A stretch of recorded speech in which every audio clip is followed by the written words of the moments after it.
नमस्कार. वैष्णव वास्तुज्योतिष या यूट्यूब चॅनलवर आपणा सर्वांचे सहर्ष स्वागत. शरद ऋतूतील आश्विन महिन्यातील पौर्णिमा म्हणजेच शरद पौर्णिमा भारतीय संस्कृतीतील महत्त्वाचा दिवस. तिला कोजागिरी पौर्णिमा किंवा कौमुदी असेही म्हणतात. या पौर्णिमेला आकाश निरभ्र असते आणि उत्कृष्ट चंद्रदर्शन घडते. या दिवशी शेतात निघालेले नवीन पीक म्हणजेच धान्य सेवन करतात. त्यामुळे याला नवान्न पौर्णिमा असेही म्हटले जाते. या दिवशी चंद्र, ऐरावत, लक्ष्मी, इंद्र व कुबेर या प्रमुख देवतांची पूजा केली जाते.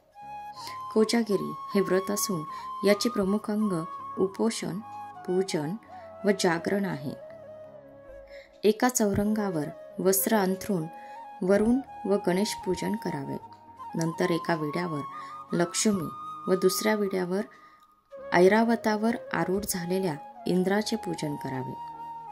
ओम लक्ष्म्यै नमः व ओम इंद्राय नमः या मंत्रांनी लक्ष्मी व इंद्राचे पूजन करावे.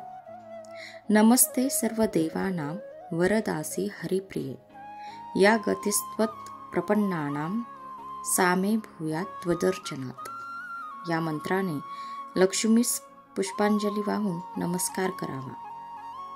चतुर्दंत समारूढो वज्रपाणी पुरंदरा शची पतिश्च ध्यातव्यो नानाभरण भूषिता या मंत्रांनी इंद्राचे ध्यान करून पूजन करावे. पूजा झाल्यावर चंद्राच्या प्रकाशात आटवलेल्या दुधाचा नैवेद्य दाखवावा. विचित्रैरावतस्थाय भास्वत्कुलिशपाणये पौलोम्या लिंगितांगाय सहस्राक्षायते नमः या मंत्राने पुष्पांजली देऊन नमस्कार करावा. या दिवशी साक्षात लक्ष्मी रात्रीच्या समयी कोजागर्ती अर्थात कोण जागे आहे असे म्हणत पृथ्वीवर संचार करते व जागे असणाऱ्यावर ती प्रसन्न होऊन शुभाशीर्वाद देते. आश्विन पौर्णिमेस होणाऱ्या प्राचीन लोकोत्सवाला वात्सायनाने कौमुदी जागर तर वामन पुराणाने दीपदान जागर असे म्हटले आहे. या दिवशी चंद्र पृथ्वीच्या सर्वात जवळ असतो. याच दिवसापासून कार्तिक स्नानास आरंभ होतो. या दिवशी ज्येष्ठ अपत्यास औक्षण करावे.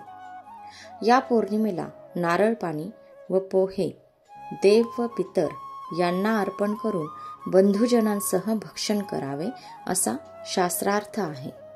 अशा रीतीने कोजागिरी पौर्णिमेचे व्रत केल्यास ऐश्वर्य, सुखसंपदा व आरोग्य लाभते. धन्यवाद.